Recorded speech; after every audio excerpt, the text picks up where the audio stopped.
Welcome back to Dr. Skull's Raw Comic Videos. Today, something a little different. I'll tell you a bedtime story.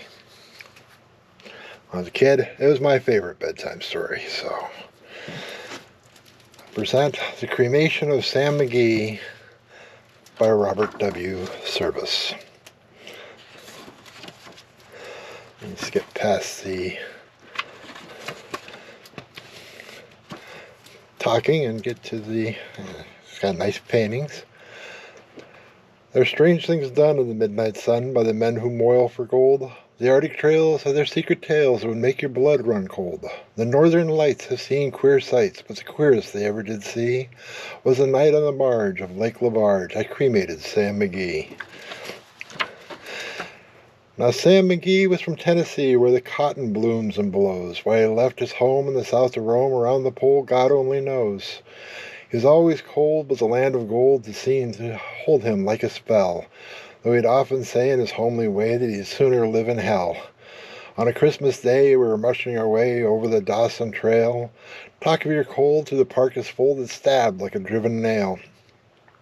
If our eyes we'd close and the lashes froze till sometimes we couldn't see, it wasn't much fun, but the only one to whimper was Sam McGee.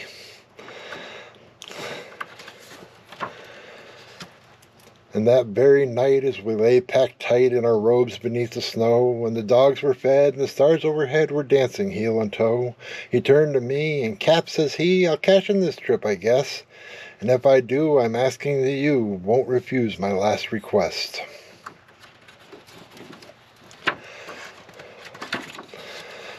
Well, he seemed so low that I couldn't say no. Then he says with a sort of moan, it's a cursed cold and it's got right hold till I'm chilled clean through to the bone. Yet 'tain't being dead, it's my awful dread of the icy grave that pains. So I want you to swear that foul or fair you'll cremate my last remains. A pal's last need is a thing to heed, so I swore I would not fail. And we started on at the streak of dawn, but God, he looked ghastly pale. He crouched on his sleigh and he raved all day of his home in Tennessee, and before nightfall a corpse was all that was left of Sam McGee.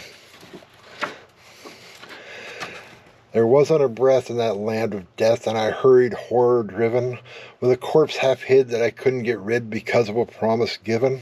It was lashed to the sleigh, and it seemed to say, you may tax your brawn and brains, but you've promised true, and it's up to you to cremate these last remains. Now a promise made is a debt unpaid, and the trail has its own stern code. In the days to come, though my lips were dumb, and my heart how I cursed that load. In the long, long night, it's by the lone fire light, while the huskies round in a ring, howled out their woes to the homeless snows. Oh God, how I loathed the thing. And every day that quiet clay seemed to heavy and heavier grow, and on I went though the dogs were spent and the grub was getting low. The trail was bad, I felt half mad, but I swore I would not give in, and I'd often sing to the hateful thing, and it hearkened with a grin. Till I came to the marge of Lake Labarge, and a derelict there lay. It was jammed in the ice, but I saw a trice. It was called the Alice May. And I looked at it, and I thought for a bit, and I looked at my frozen chum. Then here, I said with a sudden cry, is my crematorium. Some planks I tore from the cabin floor, and I lit the boiler fire. Some coal I found that was lying around, and I heaped the fuel higher. The flames just soared, and the furnace roared, such a blaze you seldom see, and I burrowed a hole in the glowing coal, and I stuffed in Sam McGee. Then I made a hike, for I didn't like to hear him sizzle so, and the heavens scowled, and the huskies howled, and the wind began to blow. It was icy cold, but the hot sweat rolled down my cheeks, and I don't know why, and the greasy smoke and an inky cloak went streaking down the sky. I do not know how long in the snow I wrestled with grisly fear, but the stars came out and they danced about ere I ventured near. I was sick with dread, but I bravely said, I'll just take a peep inside. I guess he's cooked, it's time I looked. Then the door I opened wide. And there sat Sam, looking cool and calm in the heart of the furnace roar. He wore a smile I could see for a mile. He said, "Please close that door. It's fine in here, but I greatly fear you'll let in the cold and storm. Since I left Plum Tree down in Tennessee, it's the first time I've been warm." There are strange things done in the midnight sun by the men who moil for gold. The Arctic trails have their secret tales that would make your blood run cold. The northern lights have seen queer sights, but the queerest they ever did see was the night on the marge of Lake LaBarge I cremated Sam McGee. I could not go to sleep from 4 to 6 years old without hearing the cremation of Sam McGee.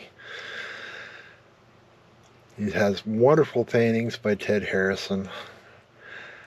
This was, to me, this is not just a bit of Canadian folklore, this is a Canadian treasure. Robert W. Service did fantastic poetry.